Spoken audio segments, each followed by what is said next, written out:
આપનું નામ, પરિચય અને આગળ રહેશું. હા, મારું નામ માધુરી પટેલ છે. હું રિપેરા ફાઉન્ડેશનની ફાઉન્ડર છું.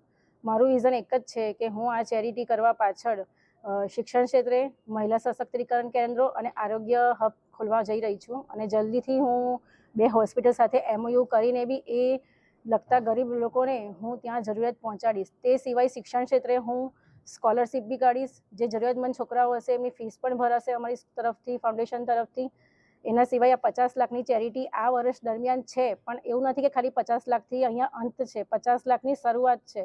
અને આ જે બી ઇન્કમ છે એ પ્રોપર મારી બિઝનેસ વેન્ચરમાંથી જ આવે છે. હું ઇન્ડસ્ટ્રીયલ અને હોટલ સેક્ટર્સમાંથી જ છું. એટલે મને આ ઇન્કમનો જે મારો એક ભાગ આવશે એ જ ભાગ હું આમાં યુઝ કરવાની છું. મારે કોઈ જોડેથી દાન લઈને કરવાનું છે નહીં.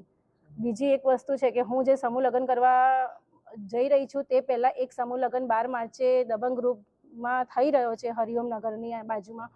ત્યાં આગળ મારા તરફથી 21 જોડા અને સોફા, ડિનર સેટ અને મિક્સર અને 1500નું કવર જવાનું છે. એ સૌથી પહેલી મારી ચેરિટીની શરૂઆત છે. ત્યાર પછી 3 મહિના પછી મેના એન્ડમાં મારા તરફથી સમૂહ લગ્ન થઈ જઈ રહ્યો છે, જે 21 જોડાનો છે.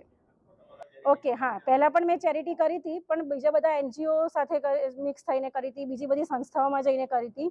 જ્યાં મેં ચેરિટી કરી હતી એનું દ્રષ્ટિ અને જે વિઝન જે મારે ક્લિયર કરવાનું હતું એ તો ક્લિયર થયું ના. તેથી મેં મારી ફાઉન્ડેશનનું NGO ઓપન કરવા જઈ રહી છું અને હું એવા લોકોને હેલ્પ કરવા જઈ રહી છું કે જેને ખરેખર જરૂર છે.